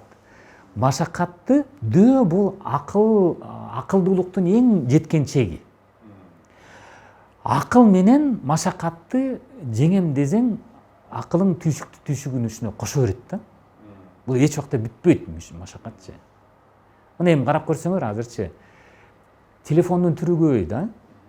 Машакат азайдыбы? Наоборот, көбөйүп кетти да. Биз жаш кезде мисалы үчүн жумасына бир жолу жанагы телеграфка барып анан заказ берип сүйлөшчүбүз айыл мененчи. Азыр болсо ар бир секунд сайын сүйлөшсөң болот, туурабы? Бири-бирибизди көрүп туруп сүйлөшөбүз. Технология, мына акыл түйшүктү азайтыш керек эле, туурабы? Бирок ошонун эсебинен азыр түйшүк азайдыбы, көбөйдү? Менин оюмча көбөйүп кетти кайрачы. Көбөйдү да. Ошондой нерсе да, боз баштык ошол. Түйшүк, машакат. Машакатты эгерде акылдын күчү менен сен көтөрөм десең, аны көтөрө албайсың. Демек, машакатты кантип жеңебиз? Биз көкүрөк туюм менен гана жеңебиз. Машакатты биз өзүбүздүн кутубузду таанып, кут жолубузда түшкөндө, биздин жашообуз машакат болбой калат. Биз боз баштыкты жеңебиз да. Мына ошонун алгоритми эртөштүк дастанында берилип атат. Жанагы Чыңгыз абабыздын жазган жана маңкурту, мен мурун муну анчалык деңгээлде түшүнбөгөн экем. Акыркы учурда башкача маанисинде, кененирээк маанинде түшүнүп калдым да. Мындай карап көрсөңөр, көпчүлүк белгилүү кишилердин балдарынын көпчүлүгү эле мындай атасынын деңгээлине жетмек түгүл, мындай жөн кишилерден да артта калгандай да. Көп учурдачы. Кээ бирлери ичип кетишет, кээ бирлери кайсы бир түйшүктөн артынан жүрөт, жанагындай жаман нерселер кирип кеткендер бар. Мен ушуну көп ойлочумун да, эмне үчүн ушундай болуп кетет депчи. Мына ошонун алгоритми эртөштүктө бар. Эртөштүктө Элеман атабыз эртөштүккө чейин 9 балалуу болот. Элеман атабыздын эңсегени бирөө эле. Жерге жер жайнаган малымы ким карайт, ушул малыма ким ээлик кылат дейт да. Ушу менин артымда бирөө ээлик кылса болот дейт. 9 баласын тең ошол малдын артынан салат алчы. Бул атанын каалоосу. Атанын ниети каякта болуп атат да? Жалаң мал. Анан эмне болду? Атанын ниети аткарылды. Балдардын баары мал болуп калды. 9 тең малдын артынан кетип, же адам эмес, же мал эмес, кийген кийимин билбейт, жеген тамагын билбей, айбан болуп калат. Кийин анан төштүк, анан 9 агазын артынан издеп барып, таап келип, аларга кийим кийгизип, анан эсине келтирет баарысын тең. Ошол жерде жана маңкурт болуп кетип, өзүнүн эсин жоготкон балдарды, жинди болуп кеткендердин кантип ордуна келтириш керек экендигин төштүк атабыз колдонуп атат ошол жердечи. Кадимкидей ал жерде бүт алгоритм менен саналып туруп берилген да. Мына ошондой мисалдар бул жомоктордун ар биринде бар. Ар биринде ушундай берилген, жанагы алтын куш жөнүндөгү жомок, жанагындай элге белгилүү жомоктордун баарысы бар го. Жада калса жанагы Пушкиндин жазган алтын балык жомогу дагы оригиналында башкачараак, Пушкин аны өзгөртүп койгон. Оригиналында карап көргөндө анын мааниси вообще башка да. Анын маанисинде өзөгүндө орус элинин келип чыгышы жөнүндөгү тарых жатат ал жердечи. Ошол орус элинин энергиясы кандай иштеш керек дегенге суроо берет. Жанагы биз орустардын жомокторун көп окудук го, жана Иванушка Дурачок боюнча бул жана келек орустар айта берет го, Иван Дурачок депчи. Ошонун жомогун да карап көрсөңөр, ал кантип ошол Дурачок келесоо бала дөөлөрдү жана Кощей бессмертныйлардын баарын жеңип атат. Туюм менен жеңип атат. Туюмдун жолу менен жеңип атат. Акылдын жолу менен эмес, туюмдун жеңип. Мына орус элинин жомогундагы улуулук да, гениалдуулук да ошол жакта жетип атат. Бул жагынан алып караганда орустардын жана элдик жомоктору менен кыргыздардын жомокторунун жанагы энергия деңгээлинде чечмелениши аябай бирдей да, окшош. Мааниси жагынан. Орус тилинен кандай чечмеленет, мен аны жаза элекмин, аны айта албайм азырынчачы. Мен өзүмдө болуп кеткен бир окуяны айтайын. Бир киши бар эле, Бердиек деген аксакал өтүп кетти ал киши. Ошол киши бизди мына Ысык Атага алып барды да. Анан биз ал жерде бир гостиницада түнөп калдык. Анан эртеси күнү эрте менен анан айтты: сен бул жак менен бияка жөнө деди. Дагы эки бала бар эле, анын бирөөнүн суудун аркы бетине салды, бирөөнүн башка сайга салып жүрдү. Анан өзү суулду кетти, анан төртөөбүз төрт жакка кеттик да. Как раз бир жолу кар жаап койгон учур, Кызыл Аштан өткөн кар бар. Анан кийин ага чейин биз анан Кыргыздагы эң өтө маанилүү нерсе бул тунуу. Адам тунууга кириш керек. Орусчасы медитация. Орусчасы медитация эмес. Эмеспи? Эмес. Тунуу башка, медитация башка. Медитация башка. Медитация бул жанагындай целенаправленный, бир максатка, бир багытта багытталган ой менен туюмдун баарысын багыттоо болчу. Адам өзүн ошол жакты көздө ыктайт да. Ошол жерде оюн тазалап, сезимдерин тазалаганга аракет кылат. Ошол максатта. Максат коюлат ал жердечи. Тунуу бул андай эмес. Тунууда максат жок. Тунууда адам жөн гана байкоочу болуш керек. Байкоочу. Адам өзүнүн ойлоруна, сезимдерине байкоочу болуш керек. Ошондо адам өзүнүн ойлоруна, сезимдерине байкоочу болгондо адам келечекти көрө алат. Мүмкүн табышмактардын жообу ачылат агачы. Жана касиет ушундай жол менен иштейт да. Кут ушундай. Ошол жол менен адам акырын өзүн тарбиялаш керек, жанагы ички үнүн угуш керек. Жанагы куттан келаткан түшүнүктү түшүнө билиш керек. Куттан келаткан үндү уга билиш керек. Жанагы интуицияны сезиш керек да. Ошол интуицияны сезип, ошол интуиция менен иштеп жогорку деңгээлге жеткенде, ошол интуиция аркылуу адам өзүнүн энергиядагы ордун туят. Энергиядагы ордун сезип калат. Мисалы үчүн, мисал катары, жанагы балеттеги бийчилерди карасаңар, жана сценага чыккандачы, алар сцена чыгаардын алдында өзүнүн боюн түзөп, грацияны кылып минтип калат го. Мына алар ошол жанагы денесин өзүнүн жанагы энергиясына тууралап деңгээлге келтирип атат да. Же болбосо жанагы күрөшкө чыкканда делечи, балдарчы, деги баягы өзүнүн тулку боюн кармап, башкача болуп, өңү түсү өзгөрүлүп, мындай денесин жыйып, мындай немеге кармашка өзүн даярдап иштейт да. Бул жанагы денедеги энергиянын иштешин биз сыртынан көрүп атабыз да. Жана акындарды деле, төкмактарды карасаңар, жана төкмактын айтаардан мурун аларды мындай жакшылап байкасаңар, жүзү өзгөрүлөт алардынчы. Демейдеги жүзү башка, айтып атканда жүзү башкача болуп калат да. Мына ошол баягы адамдын энергиясын, дененин мүчөлөрү адамдын энергиядагы ордун сездирип атат да. Биз сырткы көрүнүшүн көрүп атабыз. Ал эми адам өзүнүн энергиядагы ордун ичинен ошо денесинин кайсы бир дене мүчөлөрүнүн белгиси аркылуу тааныганды билиш керек. Ошону тааныганда адам ошону кармап жүргөнгө аракет кылыш керек. Ар бир ирмемде жашоодо. Ошондо адам өзүнүн энергиядагы ордунда турат да. Ошол энергиядагы ордунда турганда ошол адамга куттан сүйлөй турган сөзү да келет. Сүйлөбөй турган учурда тыйып турат сүйлөбө деп. Тыйганда сүйлөсөң сөзсүз түрдө сокку жейсиң. Сүйлөбөй койсоң сүйлө деген нерсени дагы сокку жейсиң да. Ошондо адамдын ички туюму көкүрөк туюм, адамдын куту адамды башкарып калат.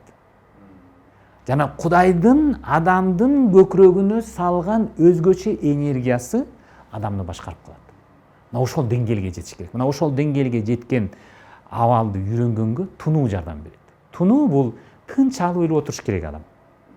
Жана Манастын абалындай асман менен жериңдин тирөөсүнөн бүткөндөй, айың менен күнүңдүн ширөөсүнөн бүткөндөй. Биз туюмду, ойдун баарысын тыйып байкоочубуз керек. Ошол тунуу дегенде жанагы эч нерсени ойлобош керек. Ойлош керек, ойду токтотуш керек. Тун, уудан тунуу деп атпайбы? Тунуу, бул эмне? Биздин ойлорубуз, дене сезимдери. Оор сыркоолор сыздай берген оорутат го. Мына ошону биз байкоочубуз керек. Токтотуш керек. Биз оорунун дене мүчөбүз ооруп атса аны токтото албайбыз. Ага байкоочу болушубуз керек. Ошол дене мүчөнүн берип аткан оорусун сезимден берип атат да, бир жер сыздап атат, же кычышып атат, же какшап атат. Ошону биз белги катары кабыл алган деңгээлге чыгыш керек да. Белги катары ушул эмненин белгиси экендигин тунууга чыкканда анан көкүрөк туюмунан түшүндүрүү башталат. Бул деп. Ошол түшүнгөндөн кийин ошол түшүнүктөгү айтылган, берилген жол менен биз ошол түйүндү чечишибиз керек.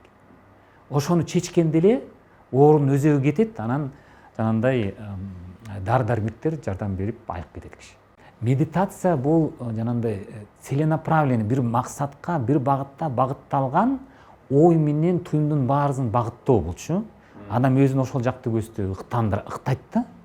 Ошол жерде оюн тазалап, сезимдерин тазалаганга аракет кылат. Ошол максатта. Максат коюлат ал жердечи.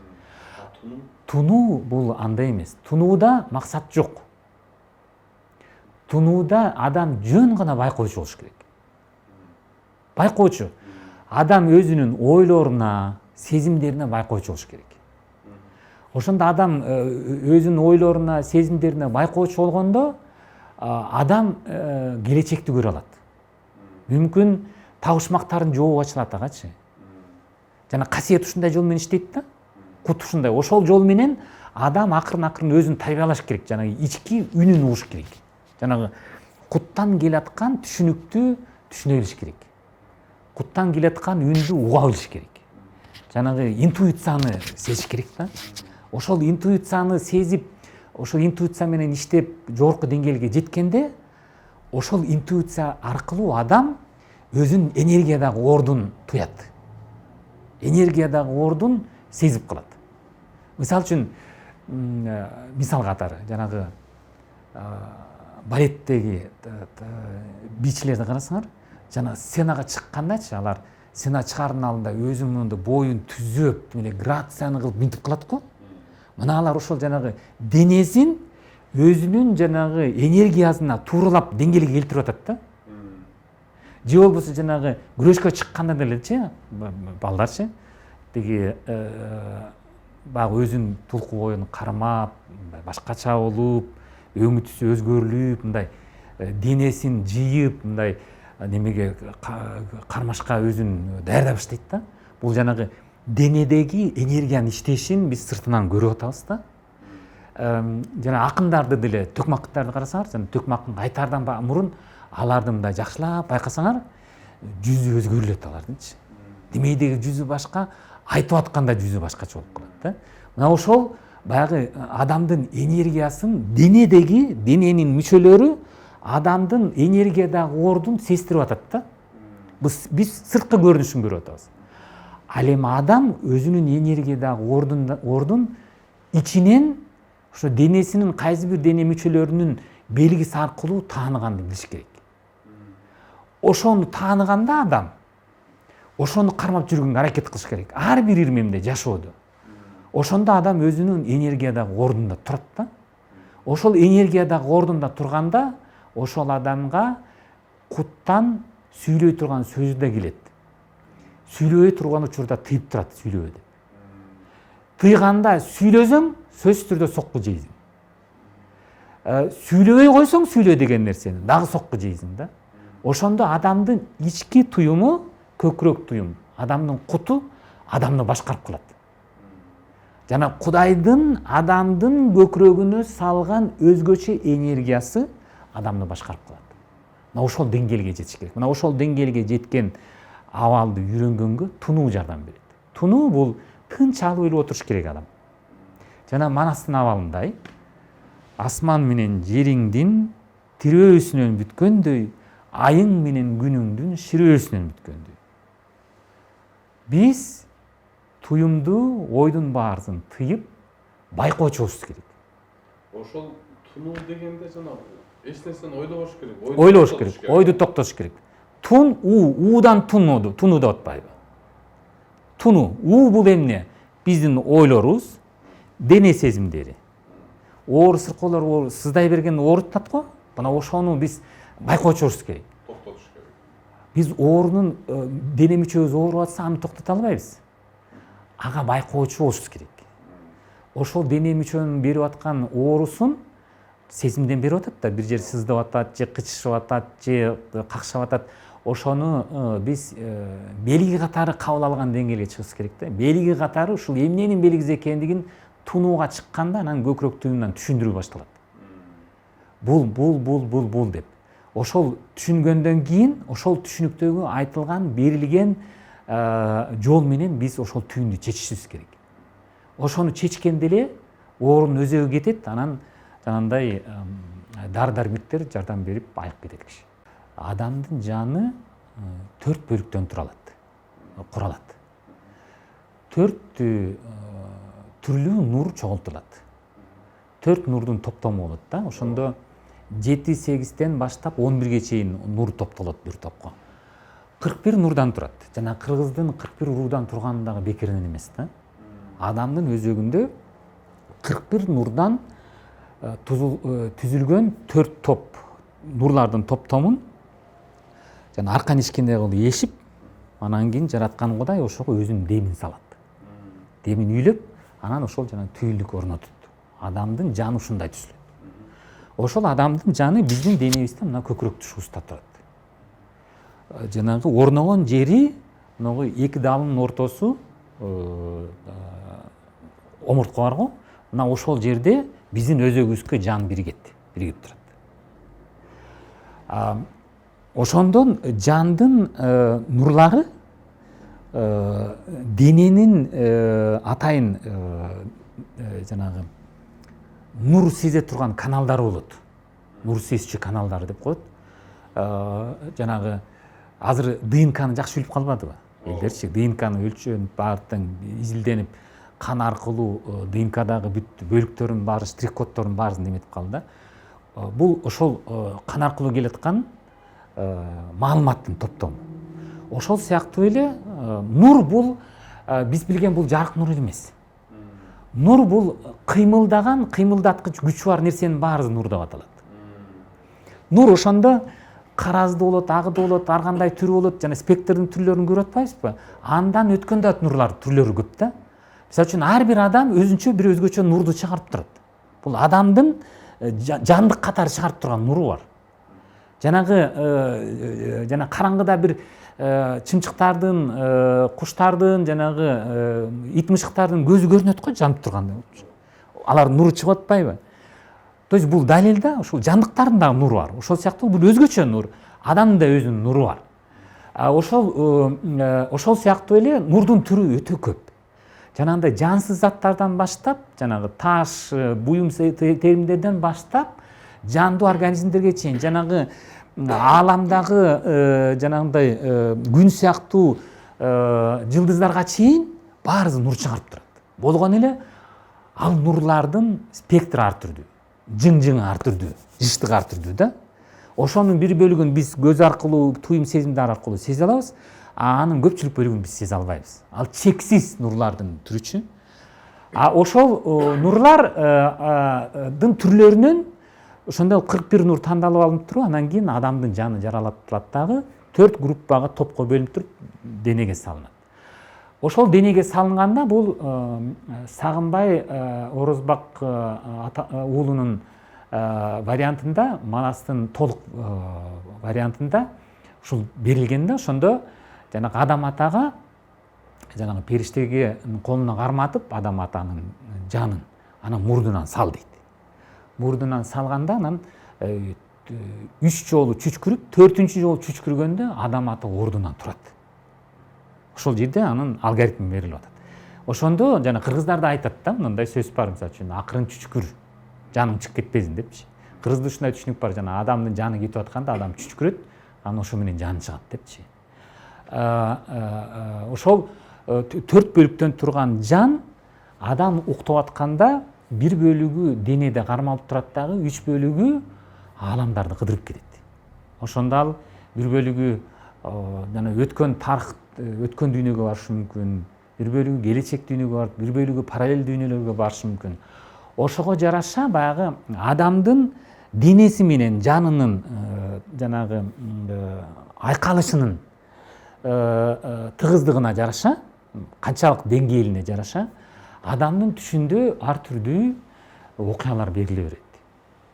Бирөөлөр жана өткөн турмуштан келиши мүмкүн, бирөөлөр параллель дүйнөлөрдөн келиши мүмкүн, бирөөлөр келечектен келиши мүмкүн. Ошондо келечектен келген бөлүгүн кыргыздар жанагы аян түш катары кабыл алат. Параллель дүйнөдөн келгендердикин жанагы жомок сыяктуу кабыл алат. Өткөн турмуштан келгендерди аларды жанагы белги катары кабыл алып, кайсы бир чечилбей жаткан проблемалардын өзөгү чечилиши мүмкүн. Жанагы оор сыркоолордун кармап турган өзөгүн кармап, өзөгү табылып, анан кийин мисалы үчүн өтө көп жана жомоктордо деле айтылгандар бар, притчалар бар, икаяларда айтылып жүрөт. Мисалы үчүн бир кишинин жашоосу эч оңолбой, анан ошондо баягы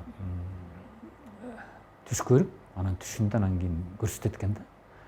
Ошол бала төрөлүп атканда атасы үйүндө от жакканга куурайы жок болуп калып, анан жанагы ысык сууга ысытыш үчүн анан кошунасынан бир кучак куурай сурайт экен да, карызга деп. Анан кошунасына алып келип, анын суун жылытып, анан баласы төрөлүп, ошомойдон анан баягы карыз берилбей калыптыр, унутулуп калат да. Эми болбогон нерсе да алчы. Эми бир кучак куурай болсо. Анан ошомойдон берилбей, карыз берилбей калып, анан тигил баланын жасаган мээнетин баарысын анын соогу ошо кошунага кете берет экен да. Ошондон анан баягы карызды төлөп, анан кийин кошунасынын баласынан ыраазычылык алгандан кийин баягы энергия чечилди да, анан анын жашоосу куралып кетип атат да. Бул жанагы түштүн баягы берип аткан маалыматтар. Өзү түш негизинен кандай жагынан алып карабайлы, бул жаман түш болобу, жакшы түш болобу, ал биздин жанагы сезимибизде калтырылган реакциясына жараша эле да, негизинен түш маалымат катары эле кабыл алыш керек. Маалымат катары ошо түштө берилген окуяларды, белгилерди кабыл алып, ошону көкүрөк туюмга салсак, анан көкүрөк туюмубуздан биз анын жыйынтыгын алып беребиз. Биздин көкүрөк туюмубуз анын жообун берет да, ошого жараша мамиле кылсак, адам өзүнүн көргөн түшүн өзү эле чечмелеп кете бериш керек. Ошол эле учурда түшкө өтө көп көңүл бөлө берген дагы туура эмес. Себеби дегенде жанагы параллель дүйнөлөрдөн кереги бар, кереги жок дагы маалыматтар кире берет да. Анан алардын вообще адамдын жашоосунда турмушка тиешеси жок болушу мүмкүн аларчы. Алардын баарысы тең турмушка тиешеси бар деп ага көңүл буруп, аларды чечмеленге аракет кылып кылганда адам убактысын коротот, энергиясын коротот. Ошол үчүн түшкө мындай этият мамиле кылыш керек. 7 өлчөп 1 кес дейт. 7 өлчөп деген эми баягы талдап, анализдеп, сурамжылап турабы? Баардык жагынан карап чыккандан кийин анан бир жолу кес деп атат. Эми кес деген сөзгө карайлы, көңүл бурайлы. К анан эс болуп атат. Эс. Кес деген нерсе бул буйрук болуп атат. Эстен келген нерсесин жаза деп атат. Эстен келген нерсесин ыгын кыл, каруусун кыл деп атат. А эсибиз биздин бул көкүрөк туюмдан келет. Акылдан келбейт, көкүрөк туюмдан келет. Көкүрөк туюм ошол биздеги топтолгон маалыматтардын баарысын иргеп, ошол ар бир ирмемге туура келе турган, туура мамиле кыла турганын гана берет да. Ал эми акылдан келгенде биз эмне кылабыз? Жанагы компьютер сыяктуу анализдейбиз. Түрдүү жоромолдор менен анализдеп отуруп, анан кийин жыйынтык чыгарабыз. Мыногону кылсак бул жакшы болот го, бул туура эмесирээк го деп туруп, анан жакшыраак дегенин анан чечим кабыл алабыз да. Бул акылдын жумушу. Акылдын жумушу дайым эле туура чечим кылып бере береби? Туура болду. Акыл адашат. Акыл адашат. Көпчүлүк учурда адашат. Акыл адамда өтө көп проблемаларды чечет чындыгындачы. Себебинде ал адамды сабырдуулукка алып келет. Туш тарабынан караганга мажбурлайт. Ошол жерде бир гана нерсе жетишпей калып атат да. Акылдан тандалган, талданып, бүт жана жыйынтык чыгардым дегенде нерсени бир пауза кармап көкүрөккө салыш керек. Дароо чечим кабыл алып кетпеш керек да. Ошону көкүрөккө салып 5 секунд болобу, 5 мүнөт болобу, 5 күн болобу көкүрөктү кармап тургасаңар, анан ошондо көкүрөктөн жыйынтык келет. Нону кыл деп. Ошону кылып кете бергениңер туура болот. Бул уже жанагы жети өлчөп бир кескен болот. Эстен келген бөлүгү болот ошолчу. Эстен келген бөлүгү менен биз кошушубуз керек да. А эгерде мисалы үчүн 7 өлчөп 7 тарапты 10 тарап бир 10 күндөп 10 жылдап анализдеп туруп, анан кийин бир моделдин негизинде ушул туура деп туруп туюмга салбай кабыл алып койсок, ал сөзсүз түрдө кесепетин берет. Туура эмес жагы болуп калат да сөзсүз. Мен бир суроону кошо кетейин. Менден суралган көп суроолор. Болуптур, ошол кут бар экен дейли. Кантип ошол кутубузду тааныйбыз дейт да элдин баарысы деңчи. Ушул өтө чоң суроо да. Чын деле бул өтө татаал, өтө кыйын суроолордун бири. Адам өзүндөгү өзгөчө, эмне өзгөчөлүгү бар экен, башкаларда жок нерсеси бар экендигин кантип таанып, кантип иштете ала турган жолу өтө татаал нерсе. Бир киши мага мисал келтирип, ошону кийин алгоритмин мен таанып калдым. Ошонун алгоритмин айтып берейин. Негизги 3 эле анын мүнөздөмөсү бар. Адам кантип өзүнүн кутун тааный алат. Мисалы үчүн жаш балдардын, бала чактагы жүргөн жаш балдардын кутун өзү ата энеси билет. Ошо балдардын ойноп жатканында, кылган ынтаасына, мамилесине карап, сүйлөгөн сөзүнө, ошонусуна карап отуруп ойлам, мунун жөндөмү биякта экен, бул ушунун тегерегинде мындай болбалам, тигиндей деп ошого багыт берет да. Эгер ошол баланын кутун ачып берем деген ата эне болсо, эгерде жанагындай элемандай болуп, жок менин айтканым кылсын дей турган болсо, аны азыр көпчүлүк ата эне ошондой болуп калдык да бизчи. Биз өзүбүздүн эгобуз бар да. Мен аткарбаганды балам аткарыш керек. Мен көрбөгөндү балам көрүш керек, мен кийбегенди балам кийиш керек. Аны ким айтты? Каяктан келди? Ал биздин жөн эле эгобуз, ал деген жөн эле биздин эле ички каалообуз да, оюбуздан чыгарып алган нерсе. Бирөө мисалы үчүн Мерседес минсе, мен да Мерседес минишим керек деген нерседе бул каалообуз эле. Андай болбойт. Жашоо андай эмес. Жашоо ал Мерседес менен бүтпөйт, биздин каалообуз менен бүтпөйт. Баланын өзөгүндөгү кутту чыгарып бериш керек. Ал үчүн баланын жөндөмүн ачканга аракет кылыш керек. Ошол баланын жөндөмүн канчалык ачканга биз аракет кылсак, бирок ошону биз өзүбүздүн эгобузга айландырып албашыбыз керек. Мисалы үчүн, эгерде мен жанагындай бир дүйнө чемпиону болом деп жана спортко кызыгып жүргөн болсом, мисалы үчүн жанагындай боло албай калдым да эми жашоомдочу. Анан баламда да ошондой шыгып көрүп атам да бар депчи. Мен аткарамын, балам аткарыш керек деп ошону ата-энеси кыйнап, сыктап дүйнөнүн чемпиону кылам десе бул болбойт. Анда ал баланы жанагы эртөчтүктүн агаларындай маңкурттук күтүп турат. Ал бала бир моментке чейин барат дагынан кийин бир кичинекей эле болбогон нерседен сынат, өзүнүн жашоосун арулантып кете албай калат. ошондон трагедиялар түзүлөт да. Ошол үчүн атанын эгосу, эненин эгосу баланы жаап кетпеш керек. Атанын, эненин каалоосу бала үчүн мажбурланбаш керек.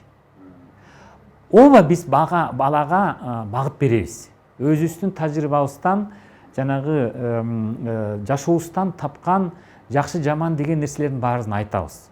Жол көргөзөбүз. Бирок баланын өзүнүн тандоосуна жөн коюш керек. Бала өзү тандаш керек. Ансыз кут таанылбайт. Бирөөдүн кутун экинчи киши таанып берем деген нерсе бул болбогон нерсе. Жакындаштырып, жанагы кайсы бир белгилер менен сенин кутуң ушул жакта окшойт деп жолдор менен айтышы мүмкүн. Бирок сенин кутуң именно ушундай деп айтыш бул туура эмес. Аяндан берилген жолдор алар бөлөк. Ошол аяндан берилген жолдорго жетиш үчүн бул анда ошол жанагындай олиялык деңгээлге жетиш керек да. Мисалы үчүн Манас атабыздын келээрин, Манас атабызда бийликтин кутуулорун, кийин анын жанагы Сыргак атабыз көтүп, Сыргак атабыз өлүп калгандан кийин Семетейге үйлөштүрүлгөнүн биз уже жомоктон билебиз да. Бирок ошолордун баарысын алдын ала олиялар билишкен анын баарысын теңчи. Демек, эгер ошондой деңгээлдеги олиялар энергиянын иштөө кызматын баарысын билип, ошону менен иштеп жашап жүргөн адамдар бар болсо биздин азыр жашообузда, ошолор айтышы мүмкүн, мына бийликтин куту мындай экен, биз ушуга аракет кылайлы депчи. Тилекке каршы азыр андай кишилерди биз жолуктура элекпиз да. Бул келечектин иши деп ойлойм. Менин оюмча чыгат андай кишилер. Ошол үчүн азырынча менин жообум мындай жөнөкөй эле. Ар бир адам өзүн өткөн турмушун артын карап көрүш керек. Ошол арткы турмушун карап көрсө, ошондо билинет. Эмне, кандай жумуш, кандай кызмат, кандай аракет ошол кишинин көкүрөгүнө жагат да, жагымдуу. Ошону жасагандан адам мындай кубаныч алат, көңүлү толот. Ошол адамга жаккан нерсе болуш керек. Көкүрөгүнө жаккан. Экинчиси, ошол адам сапаттуу, өтө жогорку, жакшы деңгээлде башкаларга салыштырмалуу жазай ала турган нерсе болуш керек. Башкалардан салыштырмалуу жакшы жазайт да. Мисалы үчүн, бирөө жанагындай нан жаап атса, бирөө аны тарсылдап букпас эле жаап коет. Сен экөөбүз жасайбыз десек, аны бир тандыр нанды бир күн кечке чейин бүтпөйбүз да, мисалы үчүнчү. Бул шык деле болушу мүмкүн. Жана үйрөнгөн адат, үйрөнүп алган нерсе деле болушу мүмкүн. Бирок касиеттен берилген нерсе да болушу мүмкүн. Үйрөнгөн нерсе менен касиеттен берилген нерсе айырмасы ушунда. Үйрөнүлгөн нерсе адамды тажатат. Ал эми касиеттен берилген нерсе, касиет утуруу жаңы нерсесин ачып берет да. Касиет ушундай энергия, ал ушу жаңы кызыктырган бөлүгүн ачып бергендиги үчүн ал жаңы бөлүгү ачылып отуруп, ал өмүр өткөнгө чейин ошол бүтпөйт да. Ошол үчүн ал кызыктуу боло берет ал кишигечи. Ошол үчүн нан жапкан нерсе деле ошол өмүр бою ачыла берет да, утуруп жаңы ачыла берет. Ал киши үчүн кызыктуу. Биз ошонун жакшы жапканды үйрөнүп, сапаттуу жазганды үйрөнсөк деле, ал бир күнү тажата баштайт да. Ошонусу менен айырмат. Үчүнчү критерий бул жеңил жазалыш керек. Аз күч жумшалыш керек. Жеңил жазалыш керек. Атайын күчкө салып оор жасалган нерсе, бул ал жерде кут жок. Ал жерде уже мажбурлоо болот, же болбосо айла жоктон болот. Ошондон келип чыгат да. Ошол үчүн кутту тааныш үчүн мен өткөн чагымдагы 3 нерсеге жооп берген аракеттериме, кызматтарымы таанып, ошого жакындай баштасам, ошого аракет кыла баштасам, менин кутум иштей баштайт. Касиеттерим иштей баштайт дагы, анан касиеттерим кайрадан мага кутум эмнеде экендигин көкүрөк туюм аркылуу айтып берет, түшүндүрүп берет. Жол ушул эле, мен билген жолу. Мүмкүн башка жолдору бардыр, башка билген кишилер болсо аны айтып берер. Ошондо кут таануу аркылуу адам жашоосунда жаңыча жолду, өзүнүн тагдыр жолун ачат. Тагдыр жолун басат. Адамдын куту бул биздин жаныбыз аркылуу. Кут адамдын жаны аркылуу берилет, денеси аркылуу эмес. Адамдын түйүлдөгү түйүлгөндө Кудай Таала жанын салып атканда, ошол жанга кутун кошо салат. Өзгөчө энергияны, бириктирүүчү, уйтуучу, жаратуучу, жаратман энергияны кошо салат. Ошол энергияны иштей баштаганда тагдыр жашоосундагы мамилелердин баарысы өзү эле түзүлүп калат. Ошондой адам алдын ала ички туюмунан баарысын көрүп билип турат. Мисалы үчүн биздин аталар энелер: балам, сен ушуну эле кылчы, сен ушуга эле жакынсың" десе, ошого көңүл буруш керек. Мен бир эжеме, мисалы үчүн апам жашында аябай жанагы прям мажбурлап отуруп үйрөткөн да, жана тикмечиликтичи. Анан жанагы шырдак оюп, жанагы кийиз жасап, ушундай. Ал эжем мындай кара жумушка жакшы эле, мисалы үчүн лучше эркектердин жумушун кылганга, талаага чыгып ойногонго тарсылдаган ушундай эжем бар да. Анан ошол жака кетип калчу.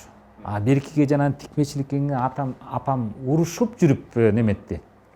Кийин анан ал Россиядан окуду, СССРдин учурунда. Өтө бир укмуштай бир кесип алды. Кыргызстанда жок кесип алды. Келип иштеди, бир укмуш жанагы военный тармактардачы.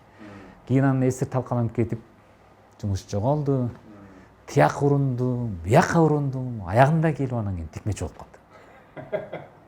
Анан эми айтат да, мисалы үчүн, мен дейт жанагы ушу кош иштегендер менен бир нерсени мынтип караганда дейт, мен бир тиккенде эле тигилип кете берет дейт да. Бир брак чыкпайт дейт. Курак чыкпайт. Башкалардыкы ушунчалык опытный дегендерден чыгат дейт да. Аны мен күлдүм, эсиңде барбы, апам ушинткенде эмне дечи элең дедим. Ушу апамдыкы туура экен дейт да. Бул жанагы ата эненин жанагы жөндөмүн көрүп турган да. Демек ошонун тегерегине, ошого жакын, мисалы үчүн тикмечиликке жакын жумуштарды кыла берсе, мисалы үчүн ошол эжем өзүнүн кутун ачат да, Кудай кааласа. Ошондой нерсе да булчу. Ошол үчүн бирөөгө ишкерлик жакын болуш үчүн, бирөөгө чыгармачылык жакын, бирөөгө бийлик жакын, бирөөгө байлык жакын, бирөөгө жанагындай кандай десем, жанагындай өзгөчө бир жумуштар болот. Жана баатырлыкты көргөзө турган, жанагындай жана өзгөчө кырдаалдарда иштешип атпайбы? Жанагындай пожарник болуп, тигиндемде. Бул дагы өзгөчө кут керек ал үчүнчү. Анан ошол нерселердин баарысын тең адам өзүнүн жашоосунан таанып билген жол мен үчүн жеңил болуп атат. Ошондо тагдыр адам үчүн ачылат. Ал адам үчүн тагдырдын табышмагы калбайт. Ошол туюмунан билинип, берилип турат. Ошондо берилген нерселерди туура чечмелеп келаткан белгини. Түш аркылуу берилет, көп учурда аянын түш деп коет. Кээде белги аркылуу берилет. Кээде мисалы үчүн өзүбүздүн душмандарыбыз билдириши мүмкүн. Жана кыргыздын жакшы тилектери бар, сенин душманың сага кызмат кылсын депчи. Душмандар өзү билбей кызмат кылышы мүмкүн. Душмандык кылып атам дейт, бирок ал душман сага жаңы жолду, жаңы нерсени көрсөтүп берип аткан болушу мүмкүн. Ошол үчүн душман деп эле дайыманы душман көрө бергенде дагы болбойт да. Ал каршылаштык кылатканда кандай каршылаштык болбосун адамдагы жаратмандык энергияны талкалайт бул. Ошол үчүн жанагы бөө деген нерсе, жаман деген нерсе бул каршылаштык энергияны иштеткен нерсенин баарысы бул жаман нерселер. Уютуучу, жаратуучу энергиялар иштете турган нерселер булар алгылыктуу нерселер. Биз ошол багытта иштешибиз керек. Тагдырды адам өзгөртө алат. Эки жол менен. Ал үчүн адам кут жолуна түшүш керек. Туура тилениш керек. Анан милдетин аткара баштаганда, милдетин аткара баштаган адамга Кудай Таала кошумча укмуш себепкерликтерди бере берет. Себепкерлиги көбөйөт. Анын тагдырында жазылбаган кошумча милдеттер ачылат да. Ошол себепкерлик аркылуу ал адамдын жашоосу да узарышы мүмкүн. Жанагы тилегине байланыштуу. Ошол адамга тилегине жараша кошумча бир жаңы нерселер берилиши мүмкүн. Ошол үчүн адам, кыргыздар мынтип айтат. Ниетти түз кой. Пейилди кенен карма. Кутуңу карма, кут жолунда кызмат кыл. Мына кыргыздын жашоо алгоритми. Ушул жолго